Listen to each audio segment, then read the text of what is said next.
Hello and welcome back to the Health and Harmony podcast. We are super excited because today we have a guest on the show. It's been a while since we've had a guest. We love a good guest. And I think this one's going to be super interesting for us and for you guys because we recorded an episode a few weeks ago on the magic behind music and continuously kept saying that we need to get an expert because we are not experts in this field. And that's what we are bringing to you guys today. We have the beautiful Lexy Maturana. I hope I said that right. Nailed it. Who is a moon and menstrual medicine maven, a vocal alchemist and channel, a nutrition and herbal therapist, and that last one, love singing in Lemurian and Venetian and Magdalene soul, all the spiritual vibes. I love it. So if you want to have a word and let us know exactly who you are. Sorry, the dogs always. Literally, I told you, I'm like, there's I love it so much. I know, I love it. I love it. There. You nailed it. Yeah. Gosh, where to start? I don't know. Where do you want me to start? There's a lot in those topics. Like, maybe like where you started, where it began. Let's start at the beginning. I mean, I've always, as a little girl, as growing up, my mum was an astrologer. We didn't go to doctors. About 6 years ago, maybe a few years before that, I worked out that I've been psychic my whole life, but I had really just thought I had a really vivid imagination. And just thought I was, really, just a lot of things would happen. Lots of prophetic dreams, they really started when my first son was born nearly 17 years ago. And, slowly but surely I was becoming I started in exercise science and I went into nutritional medicine. And, while I was studying nutrition, I was just about finished. I could feel the best way to say it is like, I just didn't see the point of being here. I was happy. I have a beautiful husband. I have 4 beautiful kids, but I could just slowly feel my soul being sucked out of me. And that created thyroid disease and gut issues and health issues and autoimmune stuff. And I was a classically trained singer from 6. And I wasn't singing anymore and I wasn't dancing anymore and I really wasn't doing much. And 5 months after the birth of my 4th baby, overnight, I became chronically ill. I decided to do a little detox, which I'm the anti-detox woman, really. I'm the anti-Christ of detox. Mm-hmm. And I became incredibly sick overnight. Unbeknownst to me, I was harboring some serious biotoxins in my body. But although that was the physical aspect of what was happening, there was an entire energetic, spiritual aspect that really was the causation of that illness. And so slowly but surely I started to rebuild my health, but things just weren't quite shifting, or I couldn't work out why I would be so well sometimes and then I would sink into a terrible remission for a month or so. And was a pretty horrendous time, to the point where I really considered taking my own life. Mm-hmm. And really what drove that was, I know this sounds super morbid and it'll get much happier, I promise. Mm-hmm. But the reason that I speak about it is because when people are going through what I call a remembering, they're often faced with something completely rock bottom like that. And one night I was laying in bed really going, I'm done here. What was driving that was the guilt that I couldn't look after my children. My husband was running his own business, looking after these babies, and I was stuck in bed or on the couch and I couldn't drive. I couldn't even watch TV because the frequencies, and we'll get to this, the frequencies of the TV, I just have to close my eyes, would just be horrendous. I'd be in horrific panic attacks and anxiety, and I just think nobody could really tell me what was wrong. I had an incredible naturopath who really guided me through a lot of the physical healing and definitely some of the spiritual, but there was a big chunk missing. And so one night I was laying in bed and I really went, I'm done here. I want to go home. And I was actually sobbing to my husband saying, I just want to go home. And he's like, you fucking are home. And I'm like, this isn't my home. This planet is not my home. I can't explain it. And if you've ever spoken to anybody who consider themselves a light worker or a starseed or a mystic, they will tell you there is a longing for home that you cannot explain. So I was sobbing and sobbing and sobbing. And I went to bed thinking, fuck this, I am done with this planet. I'm going home. And this light came down about the size of a rock melon on my wardrobe. So I'm sort of laying like this, and the wardrobe, there's this light and I heard the words in my head. They were put into my head is the best way I can explain it. And they said, don't come home. We need you here. And my whole body just yes. Oh yeah, dude, I have them too. Yeah. And my whole body just went, fuck, okay. And I just sort of felt, as corny as it sounds, it was the light of life just going, boom, here you go, here's a bit of light. And the next morning I got up and I just started, I've always meditated, I've always done yoga, all the woo-woo shit, right? I've always had crystals. I think my mum was buying me spell books when I was like 6. So witchcraft and all this was very, very, very second, like, what's that word? Like second knowledge? Is that the word? Second nature. Yeah, second nature. I couldn't even think of the word. That's numbering. And but I really wasn't practicing it. I knew it. I had an awareness of it, but I really wasn't practicing. And that's what integration is. And that's a really incredible part of everybody's spiritual journey is integration. So I got up the next morning and I just said to my husband, I said, every morning after we get the kids to school, I just have to meditate. So it was just a little 20-minute chakra meditation. And within 5 days, I've got messages upon messages upon messages and downloads. And so I just started to write them down. I just started to write. That was really what happened. And then books started to come to me, and I don't know, YouTube clips and things like that. And not in a way that was like, oh, I might read this book. It was like, that's your book, go get that. That's you have to get that book. And I'm like, okay, yep, off I go, like, and you would probably be aware of that, where there is a different energy happening. And so that was that's pushing 7 years ago. And since then, I started, and I very much stayed in nutrition, and I started to do cyclic nutrition and teach witch work and eating for your cycles and living for your cycles, understanding the connection between women and, the lunar cycles and all that sort of stuff. And so that's where it started, because I was still experiencing almost panic-like symptoms prior to my period. So it was really like, you know what, I'm just going to work on this. And all of a sudden I started talking to people about it, and I started talking on Instagram about it, and everyone was like, no, that happens to me too. And I was like, okay. But there still wasn't, I guess the best way I can put it is like an expression of who I was, creativity. I loved the witch work. It brought me home to myself. And I felt just so grateful. I felt grateful that I could start to even work, because, at this point, and when I say work, it was like 2 clients a week and lots of Instagram, lots of free content out there. Mm-hmm. But for me, that was work. During that time, I met a mentor, as you do. There was a woman coming to me in meditation for about a year, and I kept seeing this woman's face, and she looked a lot like me. And then a friend said, you got to go see this person. And then another friend said, you got to see this person. And my naturopath said, you got to see this person. I went, okay, I'll go see this person.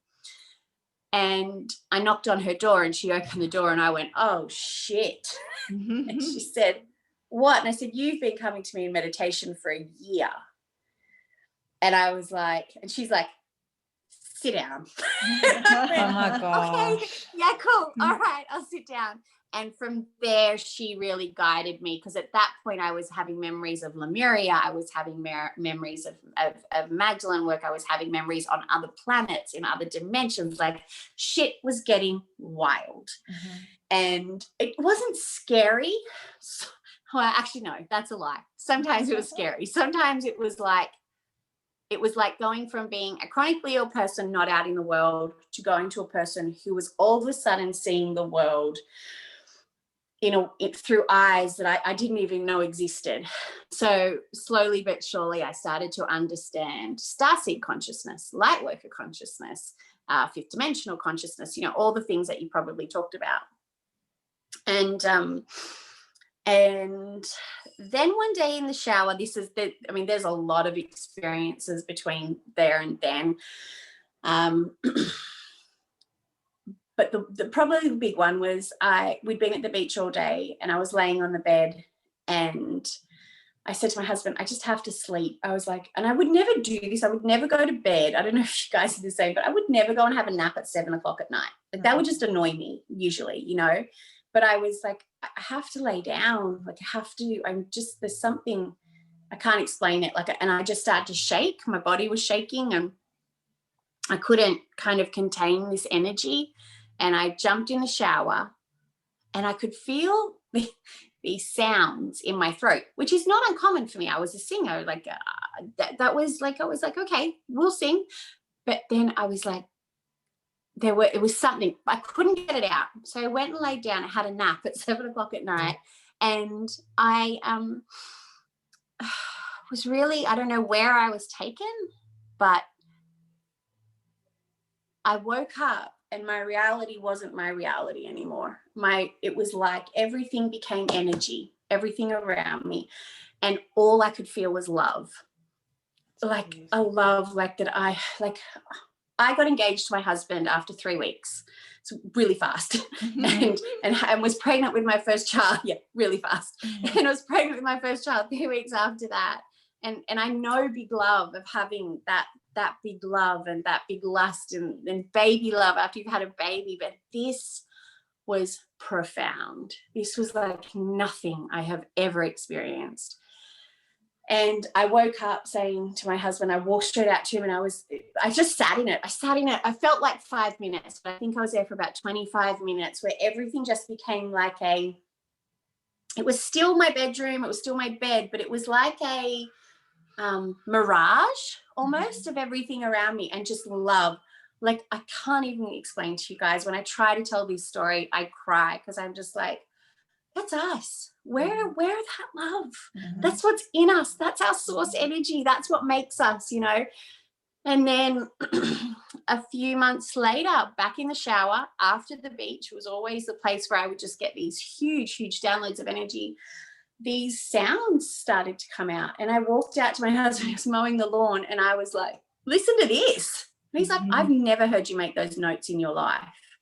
And I said, no, I haven't either. And I put it to the side. I was like, meh, just left it. I had no idea what was happening. I had no idea that this was anything that I needed to tap into. So fast forward, I started breath work, somatic breath work, and shamanic breath work. And I just, week in, week out, I worked with this mentor. She's an incredible breathwork practitioner. And then all of a sudden in breathwork one day, it just went boom. And I was just making these sounds and these frequencies. And when I came out of it, I was like, did I break glass? What the fuck just happened? And yeah, I was really like, and one of the guys in the group was like, you made me cry. Like, I can't explain it, but he was like, I felt like I was home. And anyway, there's a lot of other layers to this story. During that time, I got contacted in meditation very clearly by the Venusian Council of Light, who are 12th dimensional beings on Venus. I learned so many things. Mary Magdalene had a lifetime there. She started coming through in my channels. it's been the most like wild journey. I don't even know how to explain it. And all I see my job as now is like, right, I just continue to be the messenger. You know, I work with energy, I work with frequency. I spent the last 3 years honing in on energy, the energy body, frequencies, microcurrent, anything that was sort of energy related. Understanding like the megahertz of like essential oils, like all of it. And then now I'm just like doing my best to take everything from the last 6.5, 7 years and teach other people and use it in sound, and use the vocal alchemy. The way that it works for me is I'll do somebody's chakras, and then I will think of the color that they need, and I will have like a like ribbons of color going through my mind, and that will turn into a sound and a frequency. And sometimes I'll use some sound bowls and that as well, but typically my frequencies are somewhere in here. Somewhere in here. They're somewhere coming from my higher self, I'm sure. And the power, you know, just go back to high school science, the power, we are energy. When we go back and we recognize that, I think I missed that part actually of my little story, was that the part where I began to heal literally by doing breath work and using my voice. You know, and now I drive, which is really handy for my husband. And, you know, and I work and I do podcasts and I see clients, and I'm still uber sensitive. My husband he gets cranky with me when I say sensitive. He's like, just call it receptive. I was like, yeah, it's better. Sensitive makes it sound bad, because no matter who I work with, the more I open up in them, the more it is difficult for them to go to busy shopping centers, talk to people who are energy vampires, you know, go to public restaurants a lot. Like that, those things can be a huge struggle for all of us, because the minute you open yourself up to these energies, you become you have a GPS for anything that's low vibrational. And so that's what starts to happen with sound and music, right? We become receptive to exactly what frequency we're hearing. So in the energy body, we have our chakras, right? We have 12 chakras. But let's talk about our typical 8 chakras that most people are aware of. They all have a color, which means they have an energy, which means they have a frequency, which means they have a sound. So when you are listening to music, and I don't know if you guys have experienced this, where you have like a song or an artist that you used to love to listen to, and all of a sudden you're like, I can't turn that shit off. Like I can't listen to that anymore. If you know anyone who's gone through a spiritual remembering or awakening, some people call it, you know, they're like, God, I can't actually listen to that anymore. The music that you listen to, because of the frequency that it's in, or the frequency of the words that they're using, you know, like really, I don't know, really intense negative rap maybe, or, you know, we see it in synesthesia. So I have something called associative synesthesia, which means a thing or a sound will have a color. Whereas you see, you know, have you guys heard of synesthesia, where people literally see and experience the sounds and colors? And it's phenomenal. Like, but everything at its core is sound, color, energy.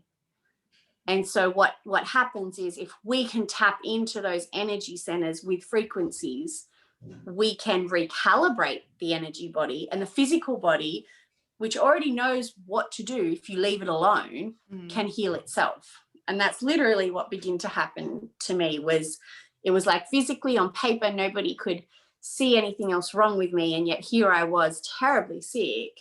And slowly but surely, as I did breath work, and as I did sound healing, and as I did vocal alchemy, and I recalibrated those energy centers, and I lift off the traumas and the densities, I healed. And now obviously that is what I do for other people. So that felt like a really long intro.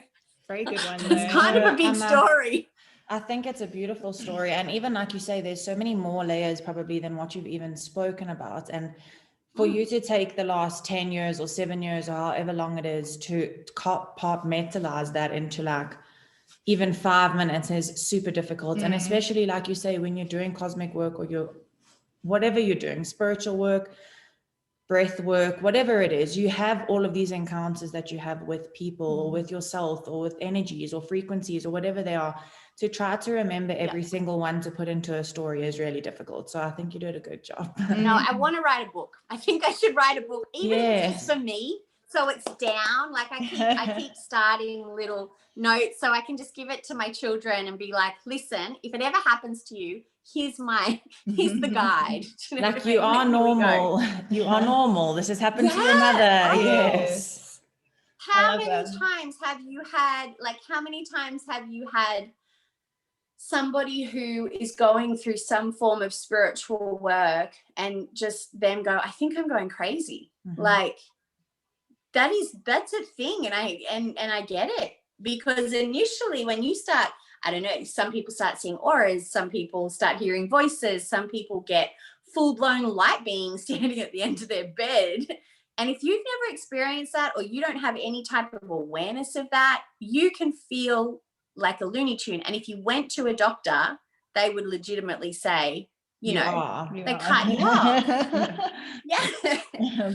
So I was so lucky that I had people around me who were like, there's nothing actually wrong with you. And I'm like, the fuck there isn't. And there is. And they're like, no, this is what's happening to you. And I'm like, huh. And thank God for the women. And that's the other reason that I got really passionate. And it's really scary. I'm super chatty. I'm super passionate, but I'm really scared to share this stuff. This is the stuff that's on my heart. Like, it's not like I'm going out and just saying, hey, here's how you make gut healing foods now, which don't get me wrong, I love, but it's not the focus of my work anymore. But this is scarier stuff. And that was something we were talking about this a little while ago about what's your why. And my why was because if the women before me didn't speak their truth and didn't do this work, then I don't know where I'd be. Right. So I just see myself, none of us are better, none of us are worse. We're all just, some of us are just a few steps ahead. And we need those women. We need the ones that come before us to speak their truth and to be brave and to have courage and to try and create new systems and, get rid of this patriarchal bullshit. 100%. I was going to say. Yeah. It's actually something I wanted to ask you. Sorry to interrupt if I was interrupting. I feel like there's a lag. There's like a lag between our videos. So it seems like we're interrupting whenever you talk.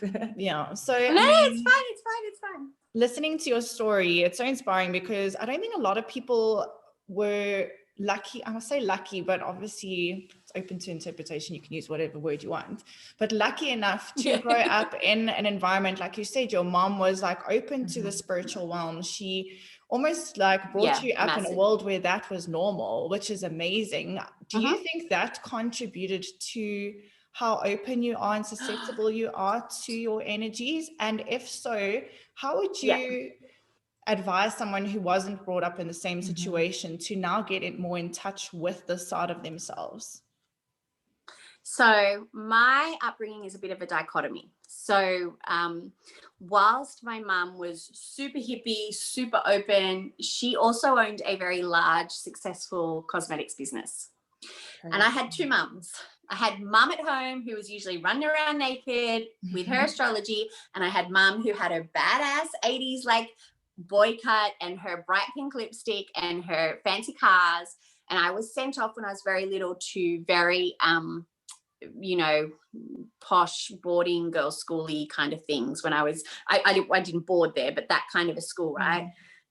And so there was an expectation of who I should be, and there was an openness of who I got to be. And this was a constant rhythm in my life of being this girl, but in front of other people being the other girl.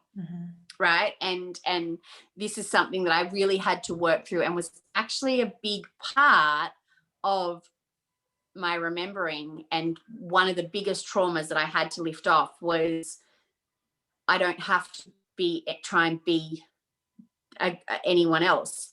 So whilst I was so supported with all of that, and my mum was so amazing, she gave me so much freedom to explore it, I still felt like, oh, I can't quite fully step into that persona in public.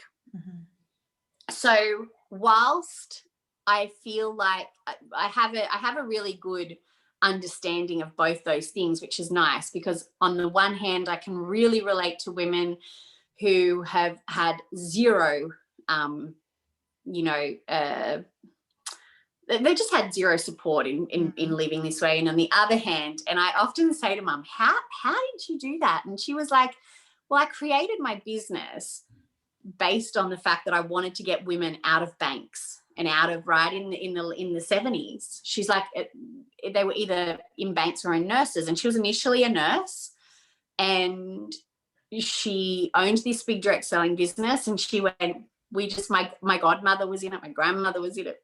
And so she said, I was working from my heart. I was working from that alternative space. And she said, but I still felt like I had to be this person, to attract that. But to answer your question, so as a mum, and I have 2 boys and 2 girls, I started off with the private school thing too. I sent my first son off to a private school and Well, by the time he was in year 5, it was pretty clear that all of my kids are like me to some extent, to some degree. And now we homeschool 3 out of our 4 kids. That was terrifying. I remember walking down the hallway going, oh my God, what have I done? What have I done? I've just pulled my kids out of school. I am completely reliant, like they completely rely on me for education. Like really had to step into that. And I said to Mum, eventually she pulled us out of that school. She sent us to a Montessori. She moved up the North Coast. We bought a farm. Like she got it, right? She sort of got it. She still had to go be that working woman. But when she was home, she was Mum, and she was, there's she'll probably kill me if she hears this, but there was a running joke between me and my brother that when somebody would drive up our driveway, one of us would yell out, Mum, people, make sure you're clothed. She was pretty much just, she was that. So for people who haven't had that support and have felt like they have to live to a certain degree in a box, a perfection of, what other people see, my advice is find somebody who understands spiritual wellness. That's what I did. It sometimes we don't have those resources. We don't have those skills to be brave enough until we see someone else doing it. Funnily enough, the mentor that I found had 4 children, gave 0 fucks, was highly educated and highly spiritual. And I was like, there's someone else doing this. So I think that for somebody who hasn't had a lot of support there, you have to remember that you are the creator of your own quantum reality. Your conditioning and your thoughts and your beliefs, they're not all yours. So one of the things that I do is I sit down and I go, right, which of this is mine that I brought with me to this planet, and which of it is conditioning? So that's a really good one to sit down and journal. But then to go out and find somebody who can give you resources to, all you're doing is being brave, right? This throat chakra, it is being blocked for many of us. Like you sent me that hilarious meme. I nearly peed my pants. It was so good. Of that, like, what was it? It was like, we'll have to post it on our Instagram. Yeah, you can't swear or something. And you're like, that's why the fuck your throat chakra is blocked. But it was so good. I was like, that is my life. That is my life. People say, why do you swear? And I said, well, because I went to a hoity-toity girls' school where I had elocution lessons, and I was taught how to speak, and saying fuck a lot is my way of taking my voice back. As a singer, I stopped singing.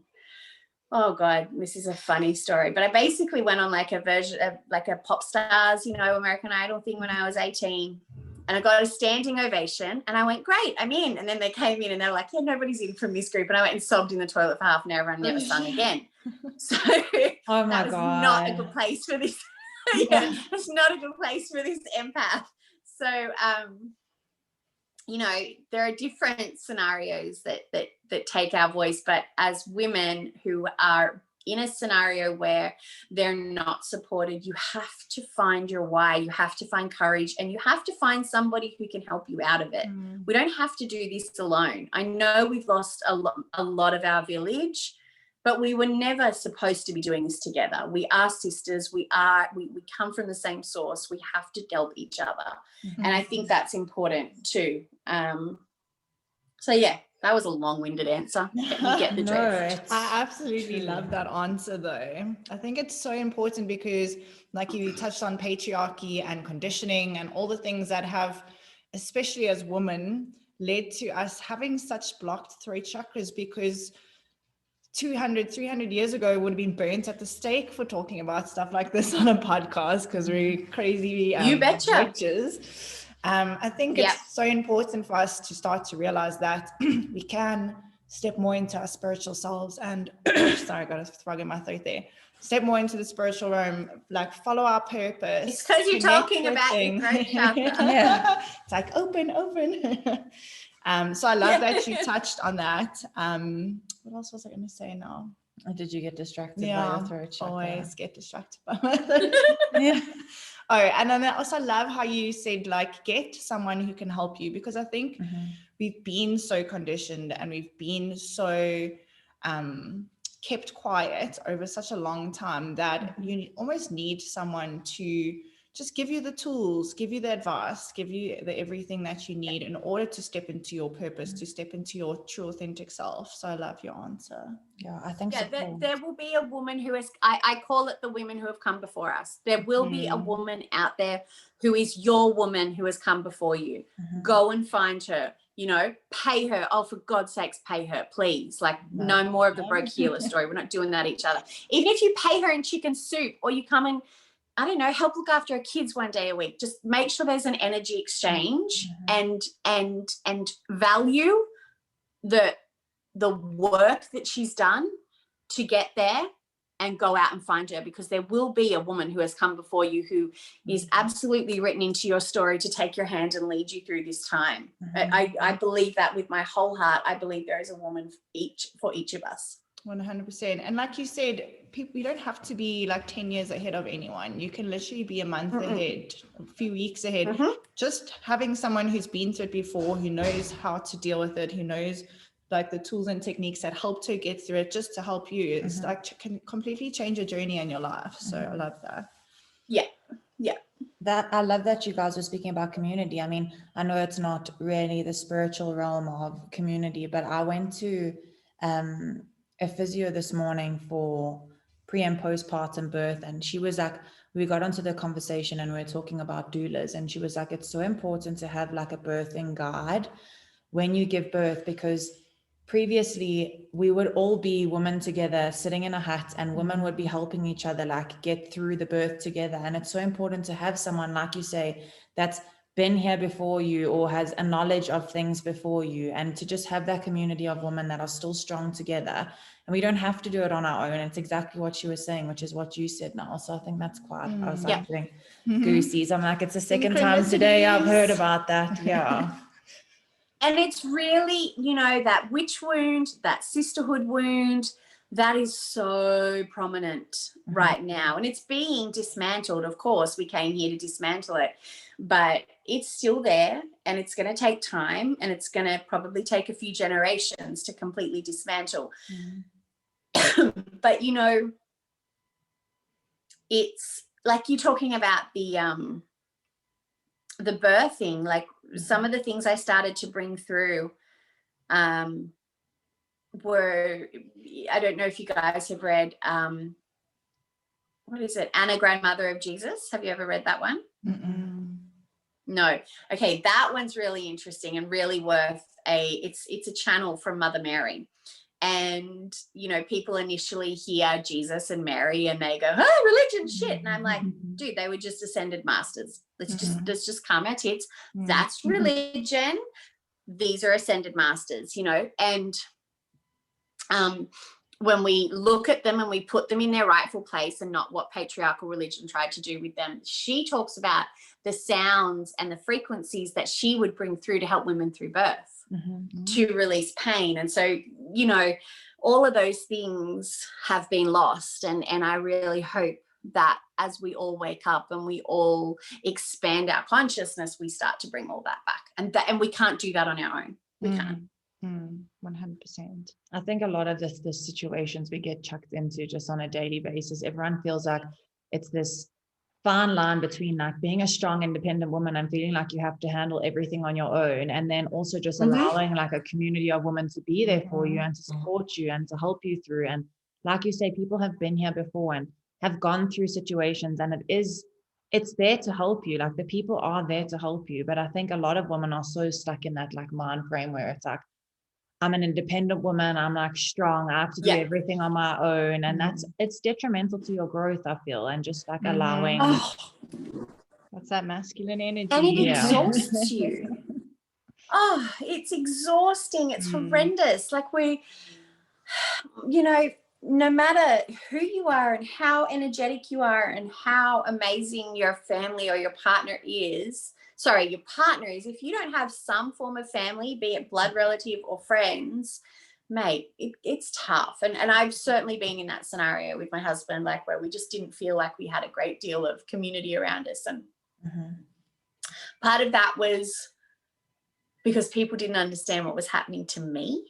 You know, that was suddenly I wasn't going to events and I wasn't going to these things, and they didn't understand. And you know, and so the community that I now started to build, namely on Instagram, just you know, and just few of those connections stick in a mind-blowing. Like the women I've met on there are extraordinary.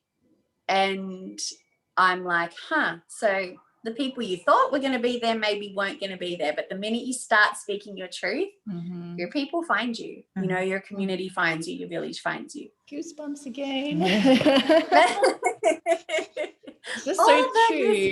Today. I was literally having the same conversation with my husband. I was like, because I have been toying around with doing a lot of things over a long time of my life, and it was only now, like the beginning of this year, where I was like, I'm coming out of the spiritual closet. I am becoming a spiritual and purpose life coach, and I'm just going to do my thing. And now that my message is clear on Instagram and I'm really like giving valuable content, I've made so many amazing friends through Instagram who all support each other and we learn from each other, and it's just like the craziest thing ever. It's been an amazing journey that once you step into yourself and you speak your truth, the people that are supposed to be in your tribe are just magnetically attracted to you.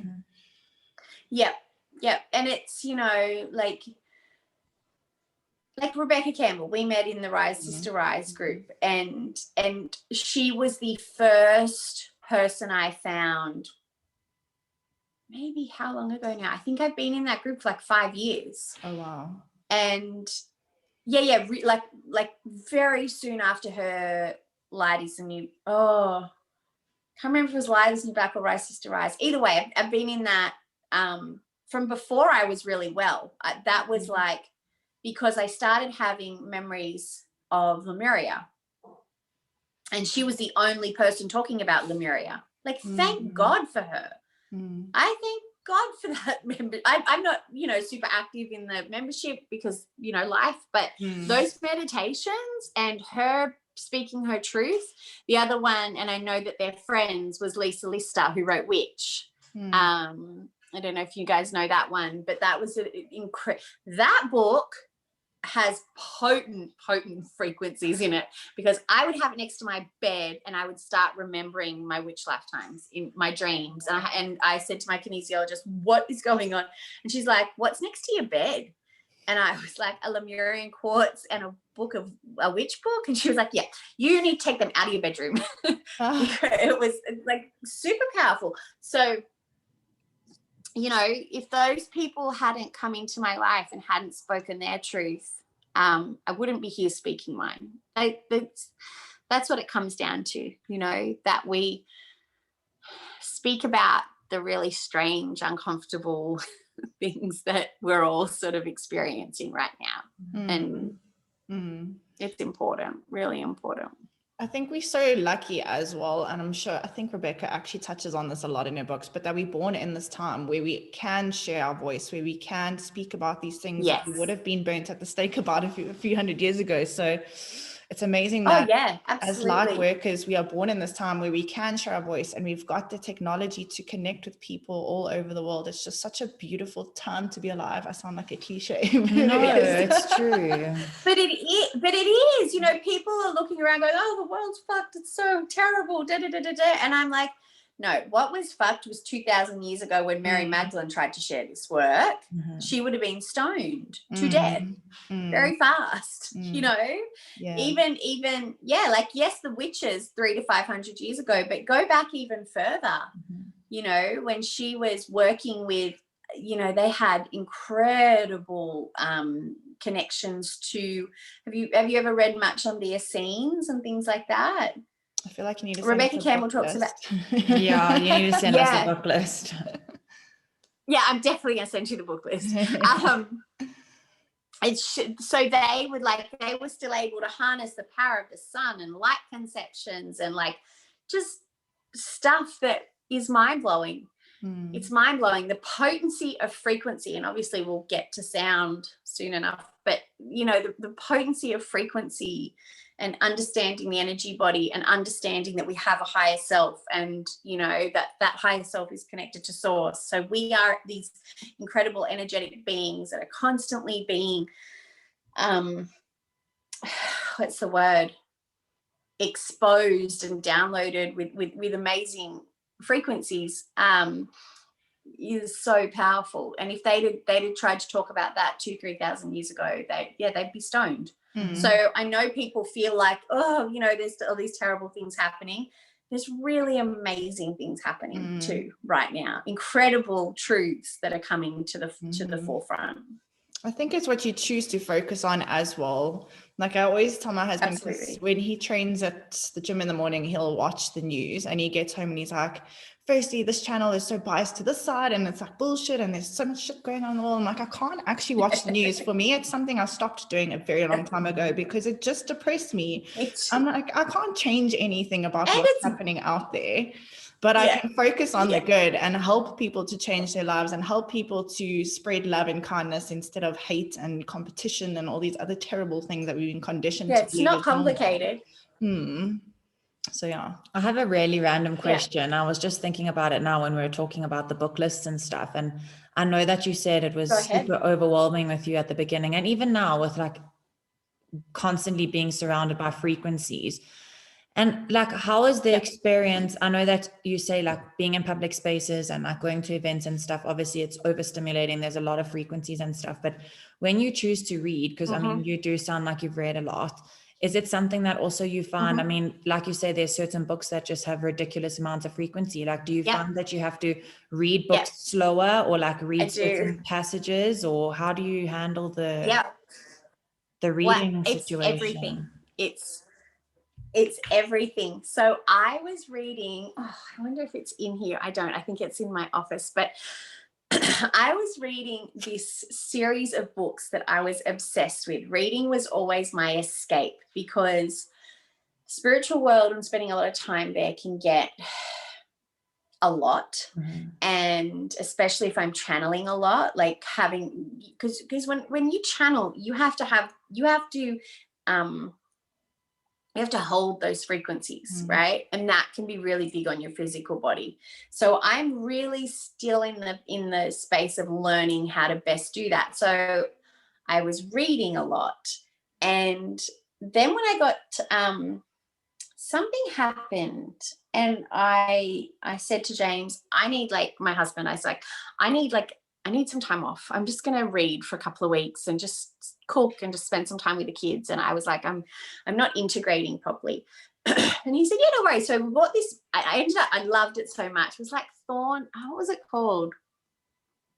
I think they're going to turn into a movie, something of glass. I can't remember it. The people out there know it was a really popular series of books. I bought like all 8 of them because I was so obsessed. And by the last book, I actually had, when too many frequencies come in, it's like I short circuit. And I will have to lay down and my body will just start to buzz, and it's not fun experience. And I was like so upset. I was like, I'm having a rest and And I thought, okay. And it was like, I went into meditation and I got the message, like, put the books away. And I was like, what? Why I got to put the books away? It was like, because they're the wrong frequency right now. And I'm like, shut up. I was like, oh my God. Because you think about it, energy can't be, you can't get rid of energy, right? So what was actually happening was the energy of the writer was coming through. And they're beautiful, incredible books, but too much of a good thing, too much of anything is not good for us. So I would have to, have a rest from books, anything, music, food, you name it. It's all energy. It's all energy. So as you become more receptive and more sensitive, and when people tell me they want to go on a spiritual journey, I'm like, are you fucking sure? This is no joke. You know, like, guys, this is no joke. This is amazing and fun. But get ready, like, be prepared to get onto the roller coaster. To face some shit. But yeah, exactly right. Exactly right. And then I wanted to also ask about, now that we are on the topic also of like frequencies and sound and all of that, I know that you obviously help to heal people through sound, and I mean, I could go into more depth about it, but let's leave it like simple. I have a question. So for instance, I have a friend that I was with on the weekend, and she's been going to an acupuncturist because she's really been struggling with her ovaries and her periods and all of this. So they've been practicing acupuncture on the bottom of her tummy, and she's been told to focus a lot on her root chakra because her root chakra is super blocked. So she got her nails painted red to try remember to like focus on the color red, and she's like trying to do all of these things, but she finds that when she meditates, or when she goes into like that space where she's trying to really focus on the red energy around her root chakra, she literally cannot think of the color red. That's how blocked. That's how blocked she is. She's actually literally, she cannot think of the color red when she's trying to like work on her root chakra. And I just thought about it now, and I was like, is there a way that you could maybe try to incorporate sound into that aspect of like 100%. Trying to unblock your root chakra, and what would someone do? The very first thing, sorry, I know we've got a lag, I'm not interrupting. The very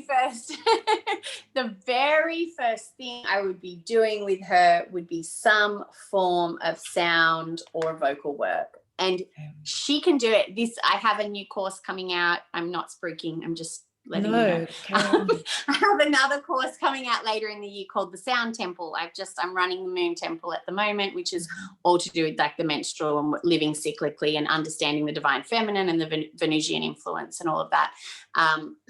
And I have the Sound Temple coming out later in the year for exactly that. We have, like I said before, each chakra has a color.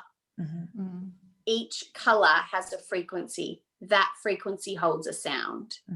So when I have women who have had sexual trauma, have brought through generational trauma, which can also be really difficult, the first thing I do is we start connecting to, so there is an axis that runs from the third eye to the throat, to the heart, to the womb.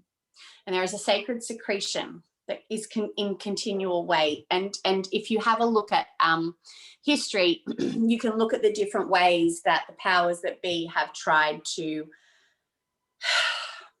you know, really stop that. So the pill, we stop the womb from talking to the brain. The throat, so we put fluoride in water, which slows down that sacred secretion because it blocks the thyroid. Also, fluoride in water calcifies the pineal gland, you know, all of that sort of stuff. So yes, to answer your question, I would be starting so that she doesn't feel like she has to do anything with nothing but her voice or my voice. So it would depend on the client and what I was doing, but I may give them a note and a sound and go, right, go home and spend 5 days doing this. Because we have everything within us to heal us. And this is why I say, go find somebody with the resources because they just need to open it up in you. That's all. Thank you. That was a great answer. I'm going to be, she listens to all our podcasts anyway, but I'm just going to be like, I'm going to phone after this and be like, this one is specifically for you. This one is for you. I'm sending it to you. Amazing. I wanted to ask the science behind the voice alchemy, the healing that you do. I mean, it sounds weird to bring the word science into spirituality, but it is quite a thing that's starting to overlap now, which is amazing because it's showing the people who don't believe that there's science behind it. But I'm just so curious to find out more about how like singing and music heals the body. Obviously there's the vibrations and the frequencies, but if you could just put that in like layman's terms for us to understand, that'd be amazing. So it heals the body because it heals the energy body. So the mind is attached to the energy body, which is your chakra system, and then the energy that runs through our physical body, right? The brain is attached to the physical body. The mind directs the brain directs the body, right? So it's important to understand that first, because that's literally how music does it. Music, and we can measure it, right? We can measure music in megahertz. And that has a direct effect on the energy body, which has a direct effect on the physical body. It's actually that simple. Amazing. And it feels too simple an explanation, but different frequencies correlate with different chakras and different energy centers, which correlates with the chakras correlate with different glands, which is part of the endocrine system, which keeps us alive, immune system, healthy, working, hormones. It's actually that simple. Yeah. It's really basic. I know it feels like something that you feel like you could, and you could go into the layers of quantum science and quantum physics and exactly the megahertz that we are. And so most people are running at about 62 megahertz.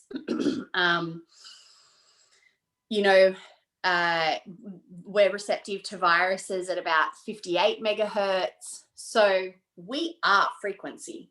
And we're like, when we get around music and things that are a vibrational match, we turn into a frequency match. Does that make sense? And we recalibrate our frequency. Just like when we go to the beach or we put our feet on the earth or anything like that. I mean, I've just finished rereading the Celestine Prophecies. I don't know if you've read it. Oh yeah, so good. Yeah. And I feel like everything you're saying just like is exactly how he tries to explain everything that you're talking about in his story as it goes through all the prophecies. Because at the end of the day, we are all just energy. And once we realize that, I think it actually simplifies how everything works. It's just a matter of understanding it's that basic, how it all they all affect each other. So it becomes super basic.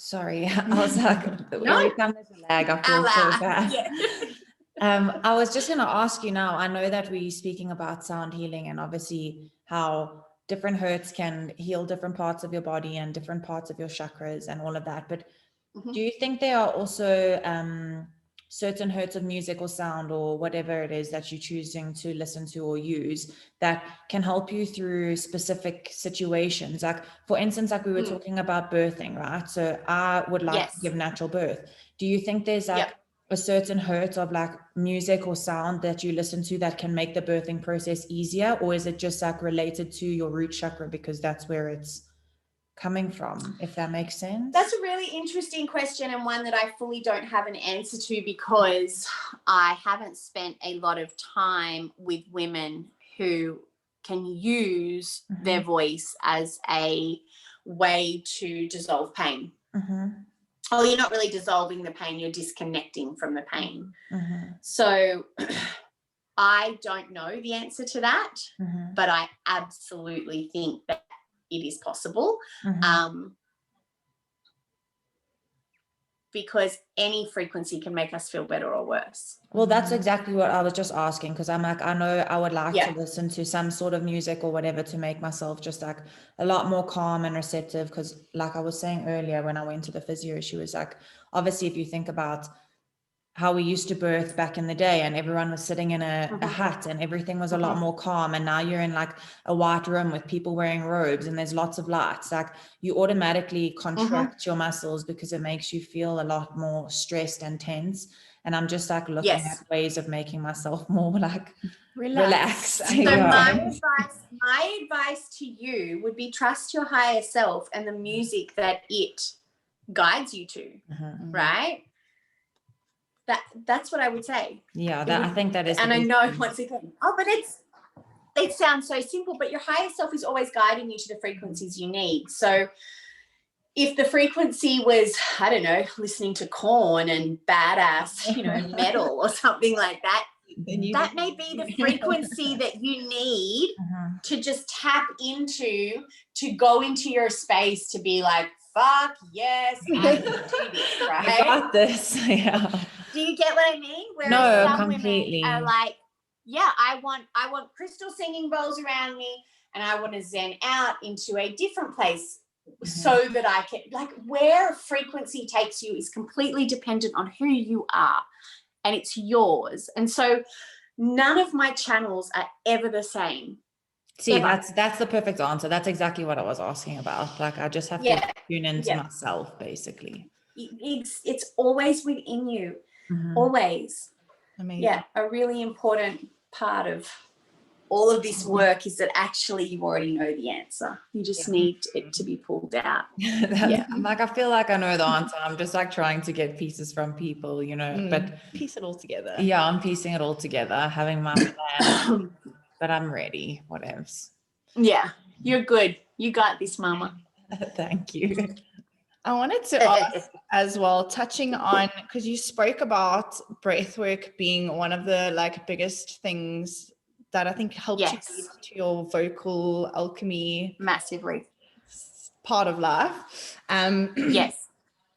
Because I mean, the reason I'm thinking this because I'm getting one of my tattoos removed, and it is the most painful experience. Oh, it's horrible. Yes, I've never had it, but I've had a few friends and my brother. Yeah. And I was sitting there, like holding my breath, feeling the most excruciating pain. And all of a sudden I was like, Roxanne, let go. Like, just breathe. Don't focus on the pain, focus on your breath. Yes. And all of a sudden I was like, fine.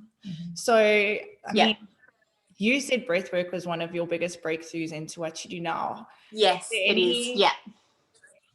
I don't even know how to ask this question, but is there any like preferred breath work that you found worked better for you, or if there's any advice you could give people who haven't tried breath work? Yeah, definitely. So I'm going to study breath work in a week and a half. I'm going away to finally study breath work. I really wanted to do it for quite a few years. And there's many types of breath work, but at their core, they are just connecting you back to your consciousness, and you have the ability to, the breath is what takes away the emotion.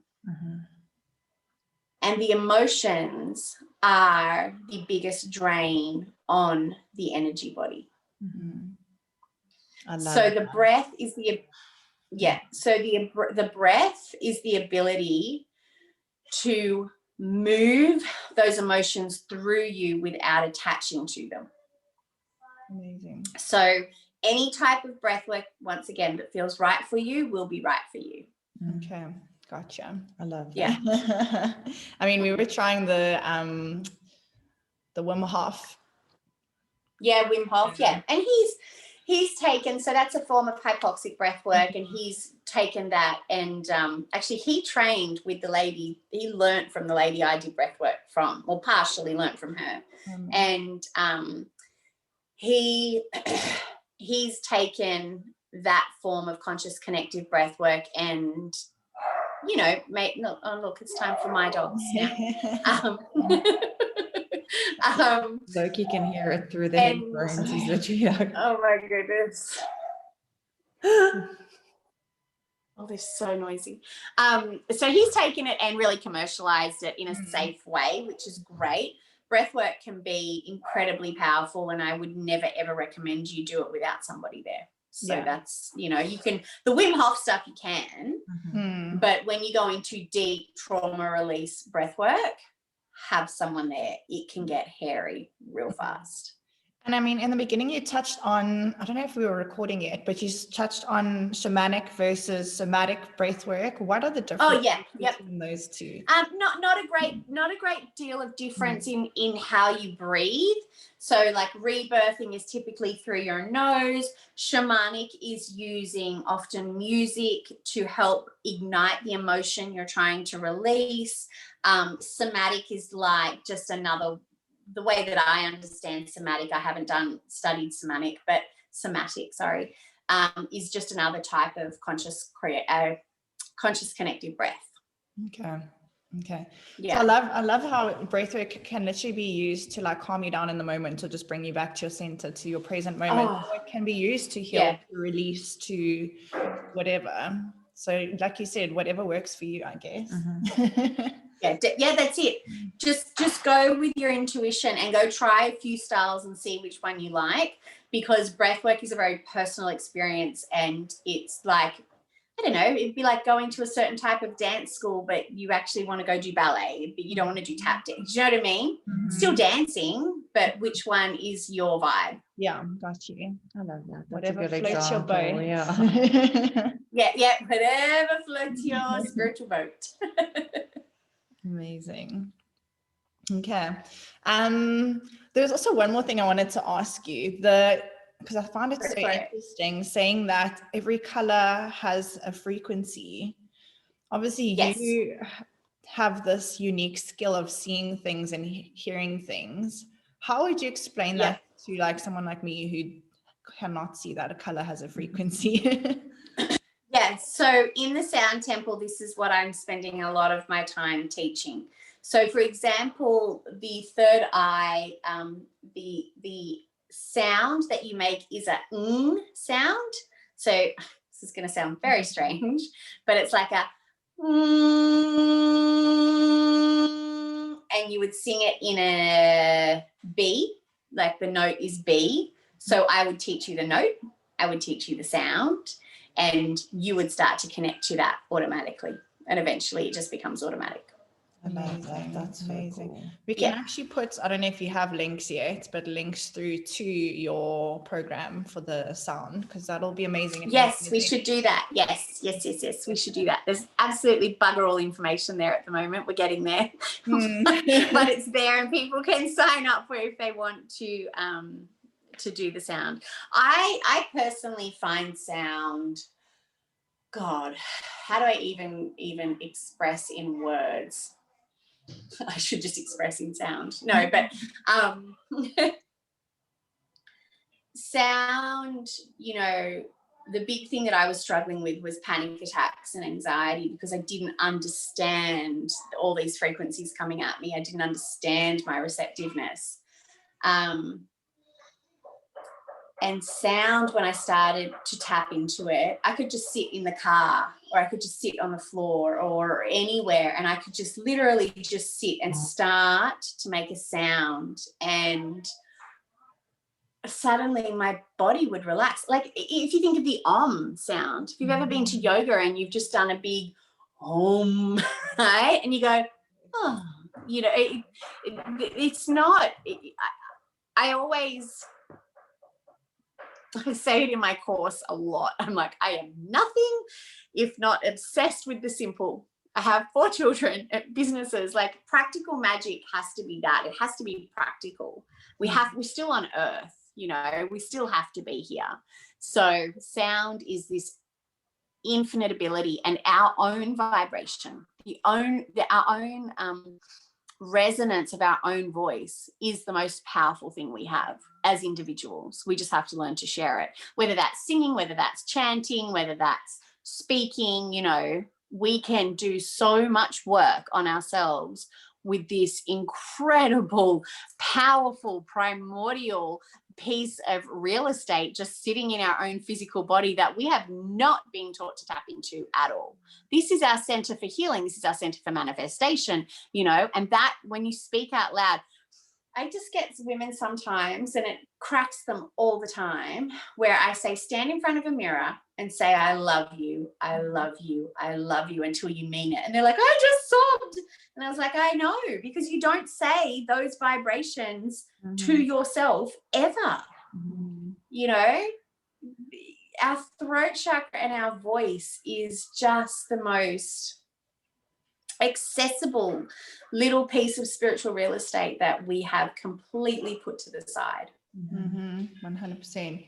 And on that topic, I mean, for people, because I know a lot of people feel embarrassed, or whatever the word they want to use is, to chant, to sing, even when they're by themselves. Like, what advice would you give them to now unblock this mindset that they don't want to chant because it's embarrassing, or they sound bad, or whatever the excuse is? I say get over it. I thought you would have some harsh reality of it. It is what it is. Get over it. It is. I go, get the fuck over it. Do you want to change your life? Yeah, Lexy, I really do. Excellent. Let's go. Go sit in your bedroom, shut the door, and start chanting. And they're like, no, I can't. And I'm like, don't come back until you've done it. Just don't come back until you've done it. And they're like, okay, all right, I can do this. So I'm tough love all the time. And it works. It really works. Like, I just go, come on, let's go. Enough of this. I'm going to open this center. Let's go. And they go, oh, okay. And then they get a little bit frightened and they go do it. And then it's done. Yeah. And then it's done. Exactly. Do you want to ask those questions? Okay, yeah. So firstly, thank you so much, because this has been very informative, enlightening, all of the good things. I'm so glad. All of the ins. And I think we can definitely have you back on, because I'd be quite interested to chat more on the menstruation and moon connection and stuff, because I think that's also a lot of more information. That's where I start.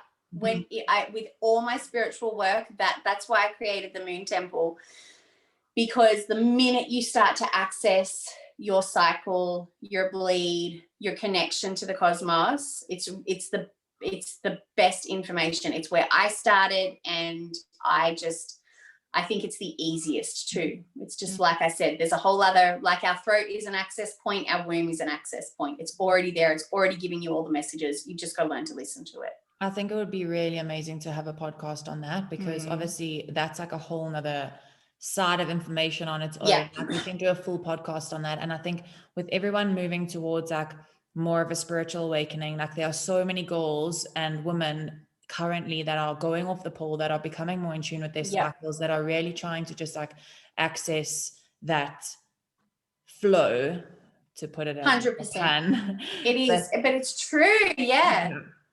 So I think that'll be great to have a podcast on that. So let's do that for sure. Let's do it. It's a date. It's a date. Yay. It's like the only dates we can have nowadays with COVID. Okay, amazing. So at the end of every podcast, we've actually changed our questions, because we're doing a bit of a revamp, but we're just going to ask you a few rapid fire questions, whatever comes to your mind first. Answer, no pressure. Okay. It's all you, girl. Yeah. So the first. Okay, go. This will be fun. What is the best piece of advice you've ever received?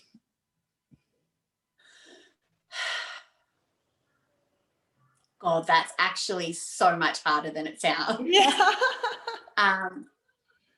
The best piece of advice I've ever received, it's not about you. Mm-hmm. That's happened a lot over the last 3 years. Yeah, it's not about you. Keep going. It's not just about me. I love that. That's a big one that's been, that's a good one. Mm-hmm. And also, actually, and just be brave. Mm-hmm. Be brave. That's a good one. Mm-hmm. Yeah. I love that. Okay, amazing. And the worst piece of advice you've ever received? Oh, God. When I was 6, yeah, seriously. When I was 6, I was dancing and modeling, and my teacher came up and she patted my belly and she said, all you've got to do now is lose this. Mm-hmm. That started off an absolute shit show that went into my 20s. Yep. I think we've all been through that similar sort of situation. Worst piece. Fuck that off. Yeah, completely. I don't think people realize the effect that they can have on people, especially when you're so young and impressionable. Especially little girls and body image. That's like the worst thing you can ruin Yeah. a little girl. Okay. Then the last question is that if you could enforce a worldly rule that everyone had to follow, what would it be?